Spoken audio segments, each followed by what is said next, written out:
Welcome to On the Beat, where we bring you a different Buffalo Bills beat reporter every week, exclusively on the Overreaction Sports Network.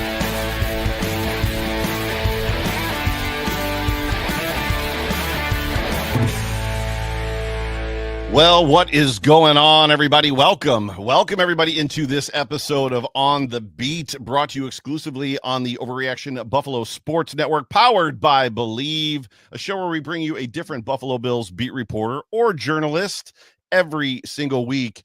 We've got a special guest for you this week. My name is Joe Miller. You can find me on Twitter at Joe Miller Wired. And that guy sitting alongside of me is former Buffalo Bill Jerry Ostrowski. You can find him on Twitter at Ostrowski_Big O. Please do us a favor. Please like, please subscribe, whatever platform you are viewing this live vidcast on. If you could do us that favor, smash that like, as the young kids say today, hit the subscribe button. And if you're listening to us or need to listen to us in post, as a podcast, you can find all of our content on every podcast platform. Just type in Overreaction Buff and you'll get it right there. We also have a website, overreactionbuffalo.com, that's got some really unique features to it, one of which being the Bills on the Wire tab, where it actually collates every single national media article about the Buffalo Bills, so you don't have to go looking for it. It's all right there.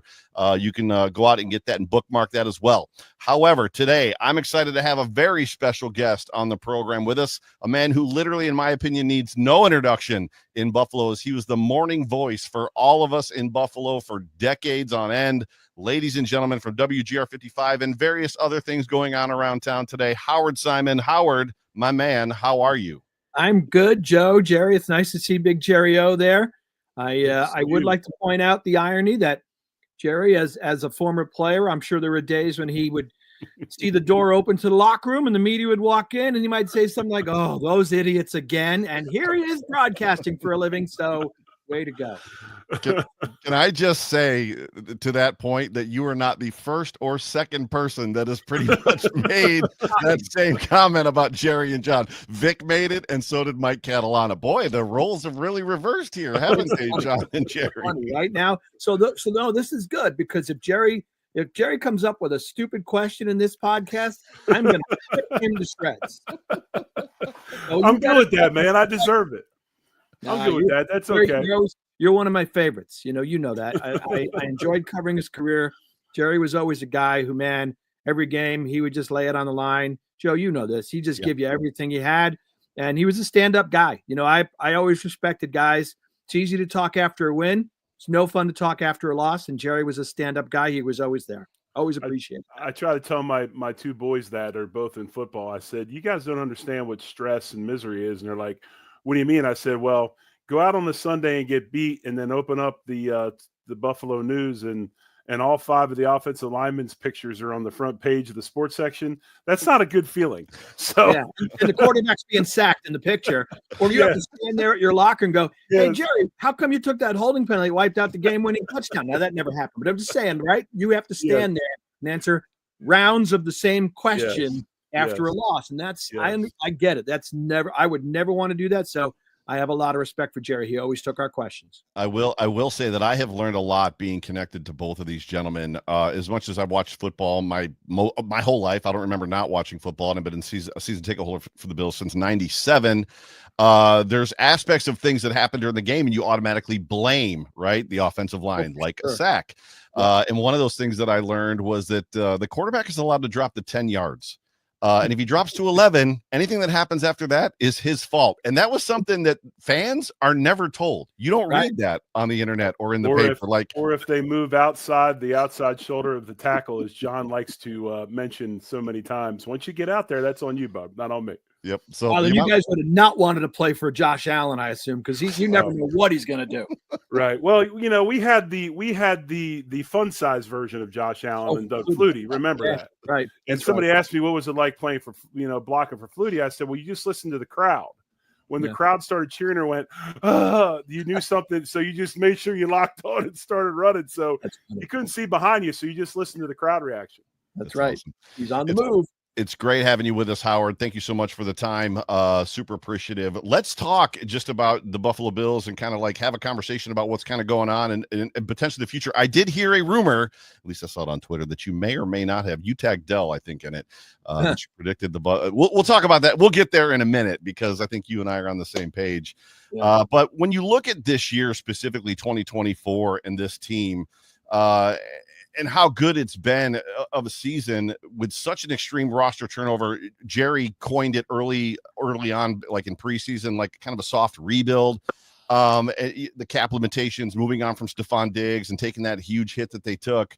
You know, what Brandon Beane and Sean McDermott have done with this team and managed to get to 10-2. Surprising, yes? Yes, absolutely.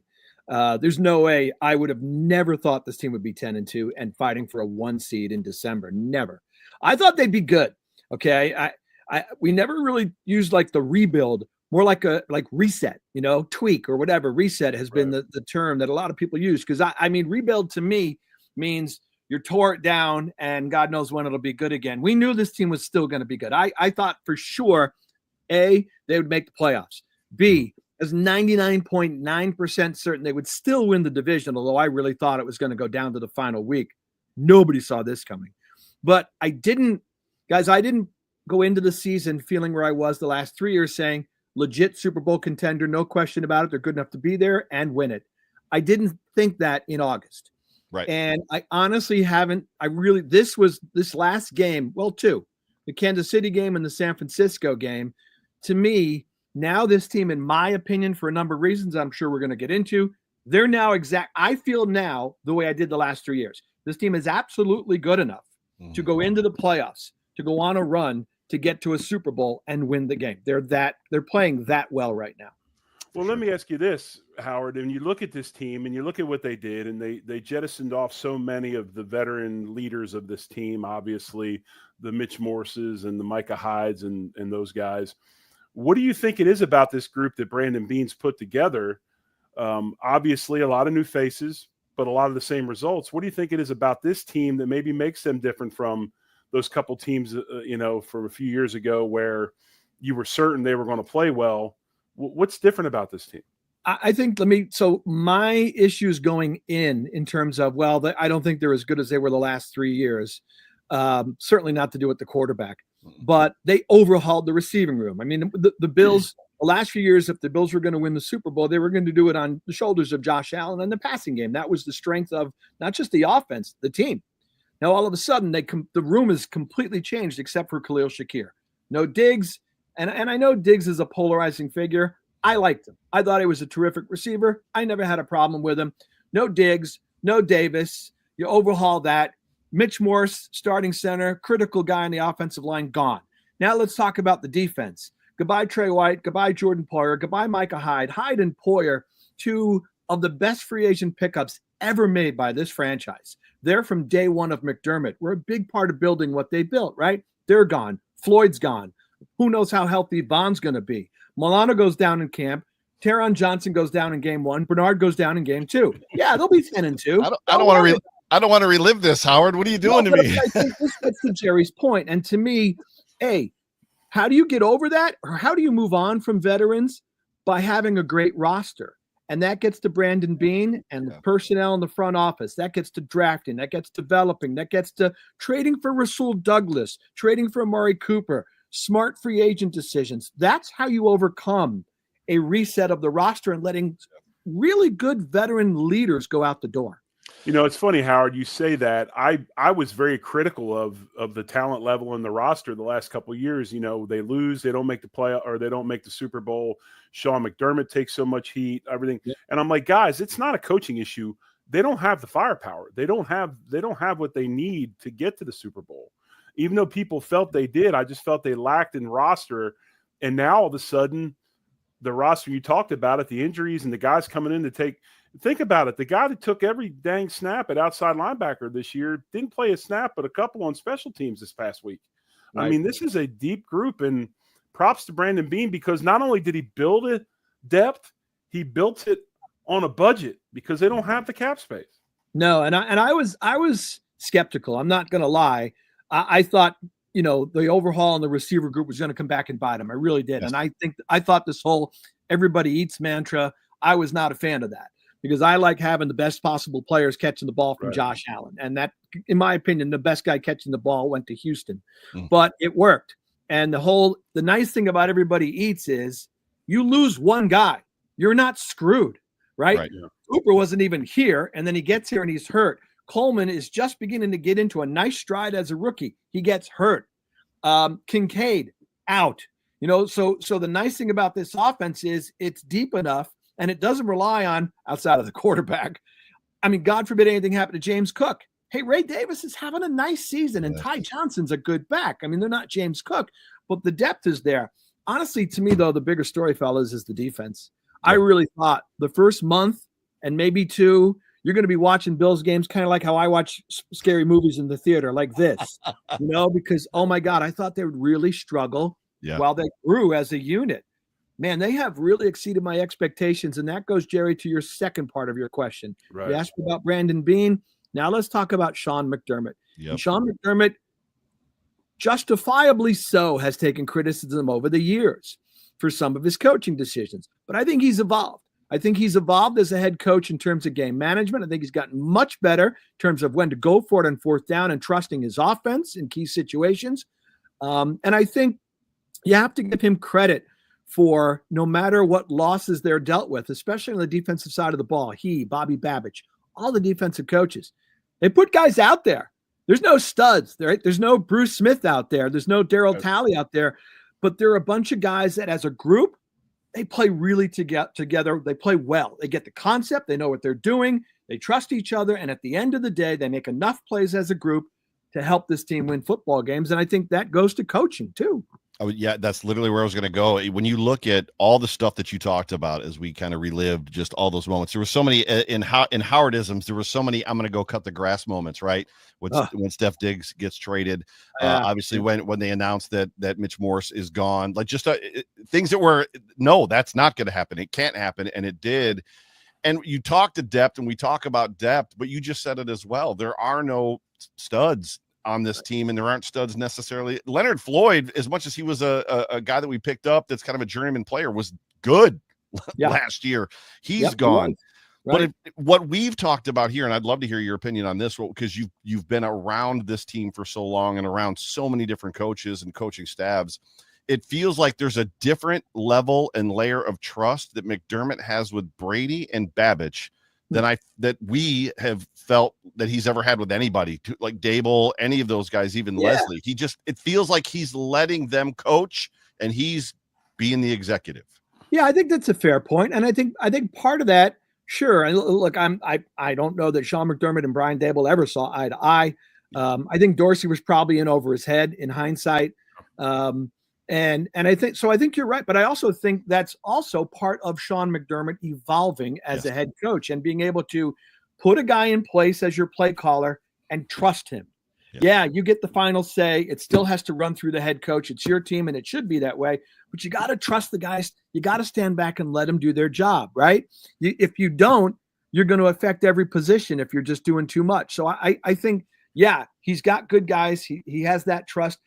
Honestly, I think there's just, you don't want to get too carried away, but it feels like there's some kind of special vibe that's building with this team this year, right? It just looks like, I hate to go like Team of Destiny because then we got our hopes up, right? But Jerry, you've been around it as a player. You get to a point sometimes where I think you feel, hey, fellas, we got something special going on right now. I think with McDermott, and I think earlier in his head coaching career, he didn't have the ability to do this. And I talked about this. We talked about this the other night, Joe and I and John, on the postgame show. Sean has, and Joe, maybe you remember the quote. You can give it here in a second, what Josh Allen said about it. But McDermott has found a way to allow his guys, because this is how players are nowadays. I've got a couple of them in my house that I deal with. It's not the same as when I played. Yeah. You allow guys to be individuals within a team concept. Yep. And you don't have that. And to me, anyway, that whole thing kind of goes back more to how Marv was and how Wade was more than, say, like a Greg Williams, where it's my way or no other way. And I think that's the key. Is this group is a lighthearted, fun group, and they get along really well. And by allowing them to do that and have that individuality, it then bonds that team even more. And I think that's the one thing McDermott has done really, really well. He allows these guys to express themselves. Yeah, be you, but with us was the quote. Yeah, and honestly, though, Jerry, I think pretty much he's done that since day one. I never got a sense when he first got here that he was ever a my way or a highway guy. Right. I think he's been very good. I think part of what his culture and all the stuff, I think he's been very good about letting guys have their personalities. And I do think that's important. There's a time to be serious and focus and go to work and pay attention at practice. And then there's a time in practice where you can let the music blare through the speakers and have guys dance all over the practice field. You know, have them dance at the stadium to Mr. Brightside. Have them be. You got to enjoy it. That's why I loved his speech. Do you guys see the clip the Bills tweeted out of his locker room speech the other night after they beat San Francisco? Yeah, I love that. I mean, who would have guessed Sean McDermott would be doing snow angels with Josh Allen on the field on an interview with ESPN? But I love what he said. You know, I'm 50, guys. These moments don't come around all the time. You better cherish it. You know, this team went through 17 straight years without being in the playoffs. How do you not enjoy 5 straight division titles? So I know I'm kind of rambling here, but I think allowing guys to have that personality, cracking a smile, doing a snow angel, I get it. It's important. It's serious. It's also not life and death. You got to have fun in the moment. And I give credit to McDermott. I thought Sunday night when I saw him do the snow angel and that speech, I thought he's having fun. And I honestly do think that's part of the job. To the observation, which you brought up, which everybody knows, that he loves to let the players be themselves, right? And the phrase "be the best version of yourself" started in Buffalo, and now all the players say it kind of around the league, as far as coining guys saying it. But I feel like that whole letting the guys be themselves has now permeated or translated its way into that coaching staff as well. I feel like he was micromanaging Dable a little bit and micromanaging Leslie a little bit, whereas now I think he's letting them. I think he's released from it, which is why he's having fun. That's good, because then you know what, he can concentrate on the things the head coach needs to concentrate on. Are we going for it on 4th down? Are we blitzing on this play? It's 2 minutes. What are we doing? Now, like, he can just be the guy to focus on that and not have to worry about all this other stuff going on, because the head coach has got plenty of stuff to do during a game. So that's another reason why, and I know Joe will get to this, like trying to figure out if this team is now good enough to make a run. Right. I have learned the roster is better than I thought it was. Yes. And I like some of the things I'm seeing from Sean McDermott in his 8th year coaching this team. I think he's evolved. Now, of course, everything we say means absolutely nothing until we see what happens in the playoffs. No matter what the Bills do, even if they run the table the rest of the year and get the 1 seed, if they don't make it to the Super Bowl, at least make it to the Super Bowl, we're all going to sit here and go, okay, another season down the drain. It's sad, but that's the bar. That's the bar. When you get to this point, this is the early 90s Bills. No one's going to care if you won 12 games or 13 games or 14 games, got a 1 seed. Did you get to the Super Bowl? Did you win it? That's the bar that's set for this franchise right now. And honestly, that's a good place to be. Yeah. Well, let's say this, Howard. I mean, you know, looking at this team moving towards the playoffs, and obviously they're playing for a number 1 seed. They beat the Chiefs 2 weeks ago. You know, we beat them in the regular season, have problems with them in the playoffs. Are the Chiefs our main concern? I mean, obviously we didn't play well against Baltimore, but that was almost kind of a trap game going on a Sunday night in Baltimore. They had that circled for quite a while, but you know, other than the Chiefs, maybe the Ravens, are there teams that concern you moving towards the playoffs? Look, I think with the Bills, they can beat anybody in the league. But guess what? They can lose any playoff game in the league. I didn't think they'd lose 2 years ago at home to Cincinnati. We didn't think they'd keep losing all these games. Finally got Kansas City coming to Orchard Park in the playoffs. I didn't think they'd lose that game. Right. So, you know, they could lose to any of – if you look at the teams that are in the playoff picture right now, I mean, Denver could come in and beat them. Denver's a good football team. Yep. So there's nobody there that I would say, you know, forget it. It's easy to worry about it. They could lose to anybody, but they're good enough to beat anybody. The 2 teams I would worry about, of course, is Kansas City. There's just a little voice in my head. This is what we thought about the Chiefs last year. They weren't playing this many close games last year, but everybody was saying they don't look like the same Chiefs. Maybe finally not having Tyreek Hill's caught up to them. They're just not as dominant. This is the year you can knock them off, and they won. And there's something about there's a little voice in my head saying, guys, they know it's a long season. They know they're going to be there. I'm not saying you ever dial it down in a regular season, but there's another gear I think they're going to hit when they get to the playoffs, and they know that. Yeah. I'd always worry about Baltimore, Jerry. I mean, historically, Sean McDermott has done a good job against Lamar Jackson throughout the game a few years ago when Josh's rookie year, when they got their butts handed to him, because whatever, that was before Josh became Josh. Right. And this year's game, I just think a bunch of things went south fast, but I would worry about a physical team like Baltimore with a really good running back, because the Bills' run defense still not great in terms of stopping guys. So I would worry about Baltimore and Kansas City. I think if you avoid them, wonderful. Having a great conversation with Howard Simon here on the Beat program on the Overreaction Sports Network, powered by Believe. So a question, I guess, for the both of you, just as a fan, right? You're in the playoffs, and inevitably, whether you get the 1 seed or not, you feel like we would predict, I guess is what you would say, that the Bills are going to face the Chiefs. You're going into that game, it's Chiefs week or whatever, game day. Jerry, Howard, I mean, how are you resetting the button? We've been here before. And the last time we were here, we were like, this is the time. What do you do different? How do you approach it different? Or do you not?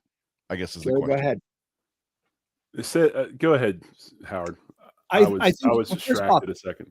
You approach it differently because it is different. It's a different season. You can't think about 13 seconds. You can't think about the AFC Championship game. You can't think about last year. You can't think about Tyler Bass's field goal. It's all gone. It doesn't mean anything. Absolutely no bearing on this game. It's completely different.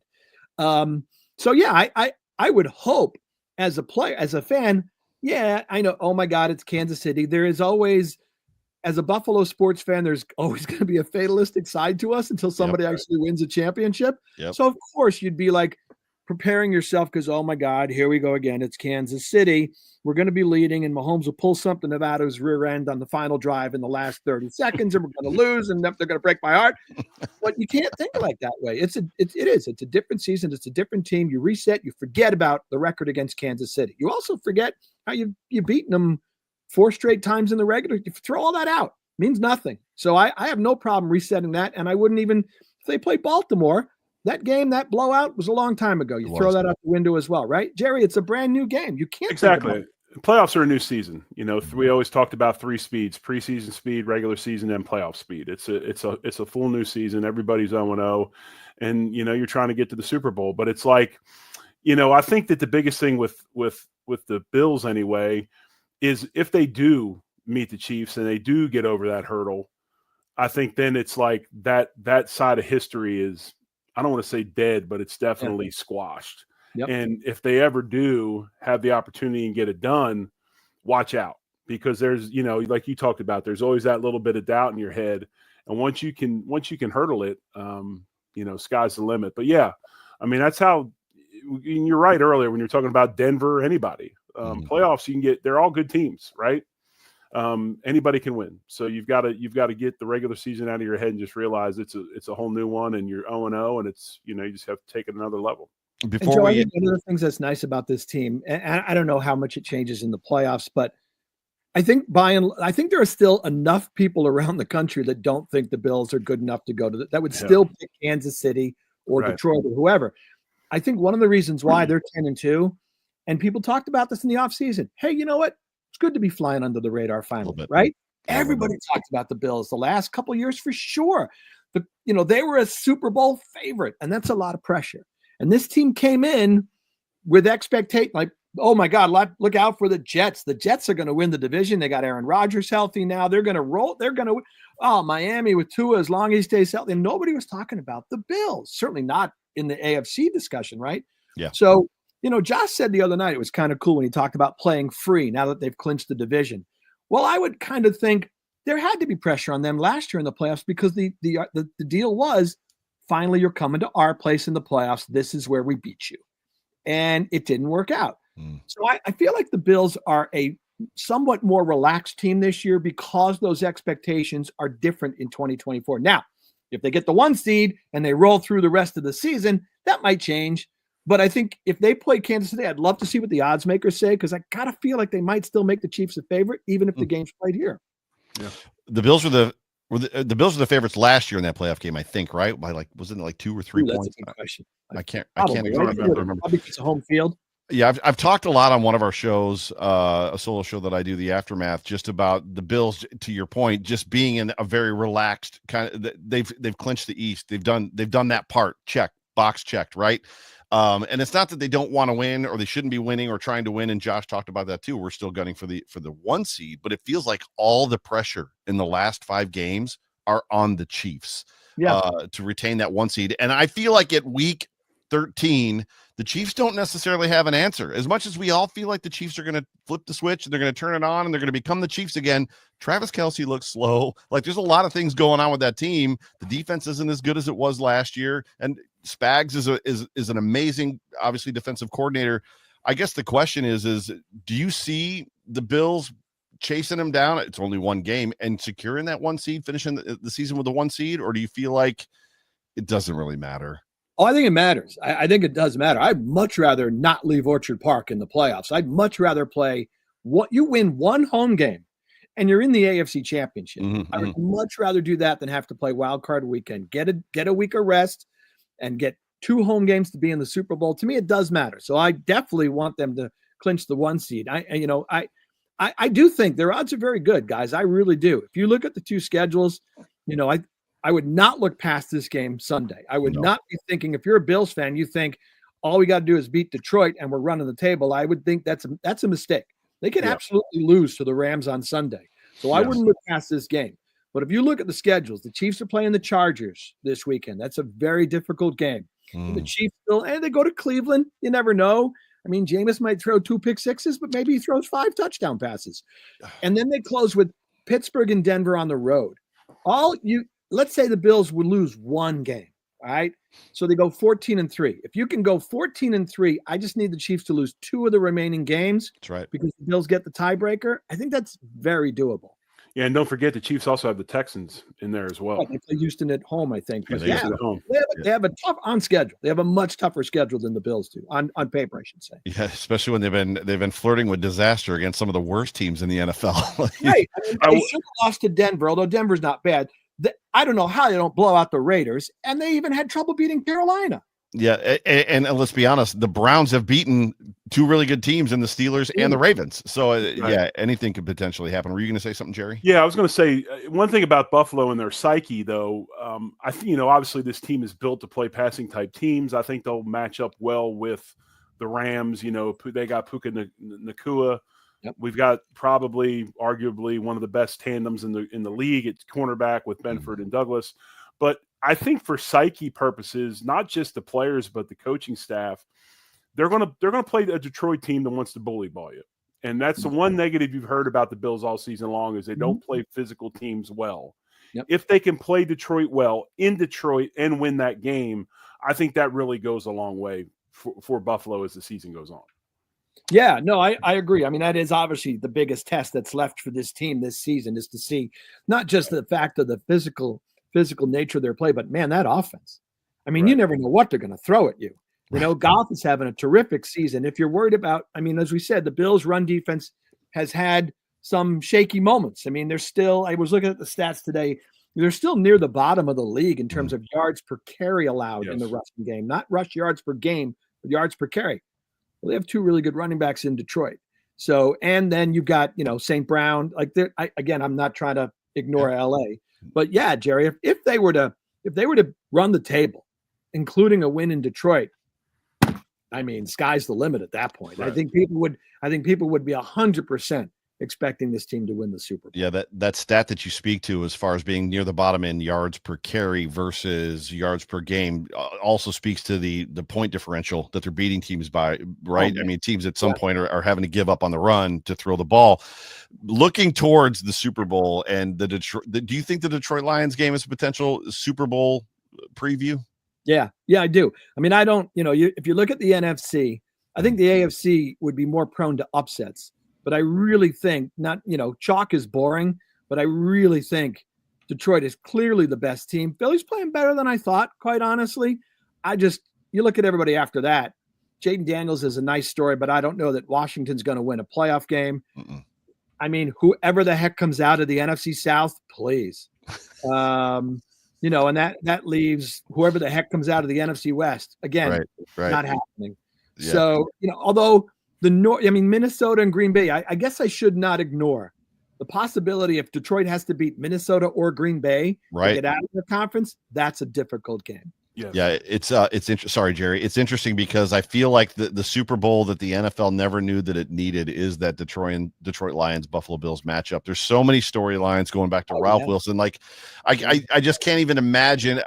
You hope that they tap into it, right? And they bring kind of that history of the NFL to the world as it pertains to Ralph and what Ralph meant to the current version of the NFL, keeping the Raiders afloat, being a former partial owner of the Lions, coming to Buffalo. People don't realize, Bills fans don't realize that Buffalo Bills, their first year that they were in existence, their colors were silver and blue.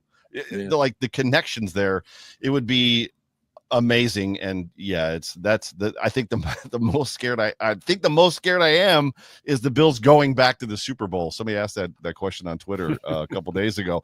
So let's get to it. So thoughts on the Buffalo Bills' chances of winning the Super Bowl this year? Yeah, I think they're good. I mean, I really do. Like I said, we were talking about this on the radio show this morning. Reverse the question: where is the fatal flaw, or what are the fatal flaws that would prevent them from winning a Super Bowl? I don't have anything on offense, barring injuries. I mean, injuries is nobody can control injuries. I don't see a fatal flaw on offense. I think if there's a fatal flaw that does this team in, sure, if it's a close game and Bass is having a bad day, you can lose a playoff game based on your kicker. Right. But to me, the fatal flaw is either the run defense or the play of the safeties I was really worried about. But to their credit, to Rapp and Hamlin's credit, I think they've gotten better as the season has gone on. We saw it again the other night. Rapp just keeps making clutch plays. Yes. I thought, man, you move on from Hyde and Poyer. That's a huge ask to have guys fill those shoes. So I think the safety. So for me, I guess the one thing I would say is, if there's a matchup where they just get run roughshod over, that's the one fatal flaw. They are 30th in rushing yards per carry allowed. 30th. So I guess that's the one thing, guys, that I would look at. Other than that, right, there's no, even coaching, there's no glaring area that you'd say at some point this is going to kill them. So you picked the Bills today, correct? I did, yeah. Yeah. And what was the outcome? I picked them to win the Super Bowl. I like it. Against who? I do. Detroit. So because I do think unless I don't know that they'll run the table, but I don't think they'll lose more than one game. Whether it's Detroit, maybe the Rams, New England could give them a little trouble. I like Drake May. Somewhere I think they lose a game. Yeah. So if you're looking at 14-3, I do think Kansas City's going to lose 2 more times. So that gives them the 1 seed, and I think that's what they would need to get to the Super Bowl. And then I actually had them losing in Detroit. But it's okay, guys, because they learned so much in defeat, they use it to beat the Lions in the rematch. I like it. Anything from you, Jerry? Around here at some point. Well, no, I mean, we kind of hit our magical number. I mean, I had one more question I wanted to ask Howard. But, but before we do ask you that question, let our listeners know, Howard, where they can find you, where they can listen to you, if they want to get your content or whatever. I don't even know anymore. I have no idea. I'm not really around. I'm still on X. On Twitter, on X. We call it Twitter around here. Around here, it's still Twitter. Okay, the old men's club. H Simon 62 is where I'm at on Twitter. Although I will tell you that since I don't work full time in broadcasting, I don't respond to tweets as often as I used to.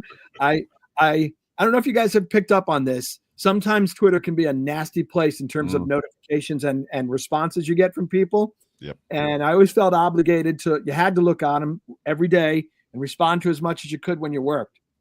Now that I really don't do radio anymore, I don't feel like I have to be responding to all the negativity that comes flying over social media. So, but anyway, that's where you'll find me. Well, as Dave Chappelle once said, Twitter is a bathroom wall. So take it for what it is. Yeah, really. I'll tell you what, when they win, it's fun because you feel like you're all one big family connected through social media. Right. When things aren't going well, it is. You just don't want to look at your phone. It's not a good place. Well, hey, last question real fast. I mean, obviously, Howard, you've been here so long. I'm not trying to get on your age, but you've been here long enough to where you've seen the older teams, the new teams, and now you've got our stadium, Highmark Stadium, that's had about 16 names. It's old, but it's quaint. It's got stories. And then you look across the parking lot and you see that beautiful thing they're building on the other side.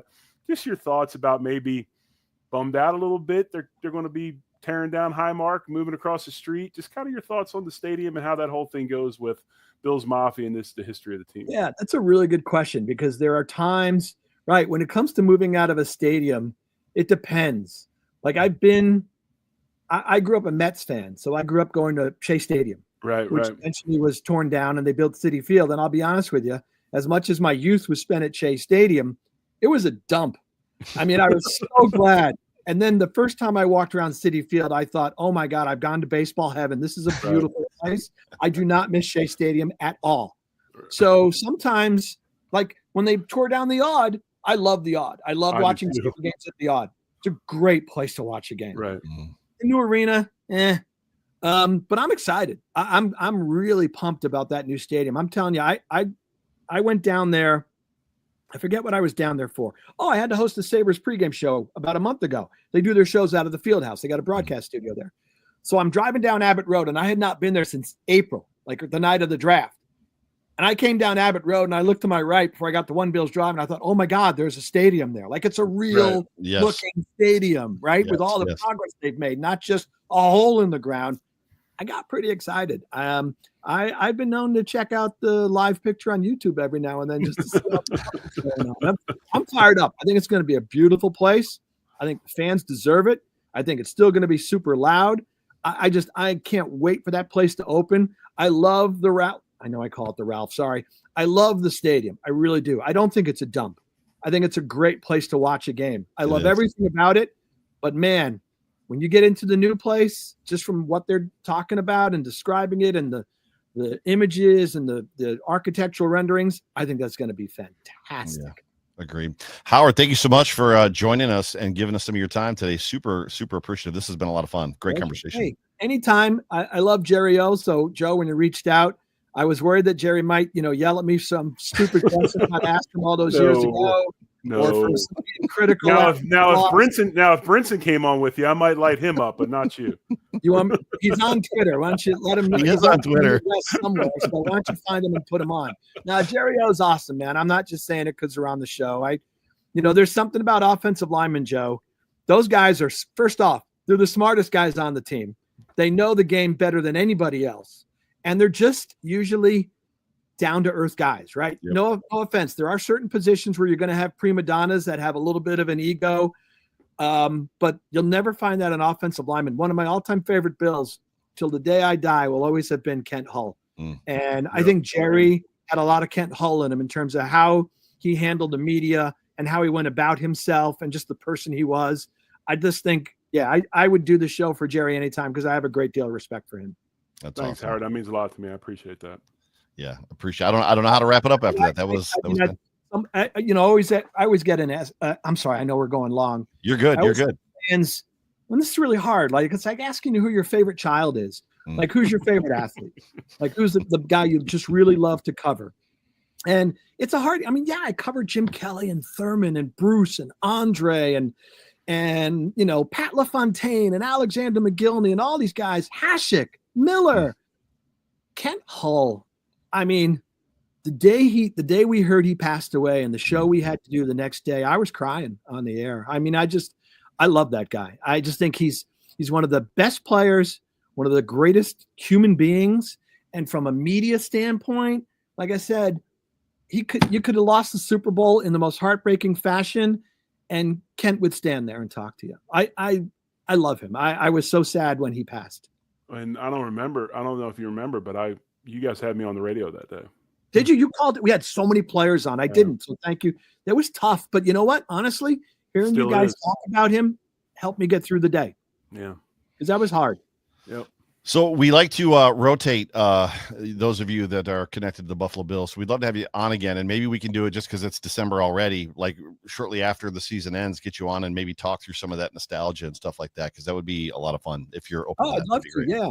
As long as my memory holds up. The biggest problem with nostalgia shows when you're 62, you like Jerry just. Oh, you were on the show that day. Yeah, I remember. You called in at 8:47. The biggest problem I never remember. That's why it was so cool working with Jeremy for 18 years. Someone would call up and say, "Hey guys, remember that game in 2007?" And Jeremy would look at me and he'd see that look on my face of, you got to save me, buddy, because I don't remember. And then he would start, oh, that was the game where so-and-so, oh, yeah, right. I got that. Yep. Yeah, so I'll do the nostalgia show, but I might do a little push and a shove to help every now and then. Yeah, Jeremy's got a mind like a steel trap. That is absolutely he remembers everything. Yeah, he can recall it all. He does such a great job. I still remember when he joined the show, as far as like forever ago when he first started coming on and how good he was even back then. So he is super fantastic. Saved my butt so many times. Super good. Thank you so much, ladies and gentlemen. It has been an honor and a privilege having Howard Simon with us here on the beat on the Overreaction Sports Network, powered by Believe. What do we got coming up? So tomorrow, the Hump Day Hotline with myself and Jay Spence the King. Thursday, the Big O Show, your first preview from Overreaction for the Buffalo Bills game coming up against the Los Angeles Rams with that guy right there, Jerry Ostrowski. Jerry, do you already know what your keys are, or are you still working on that?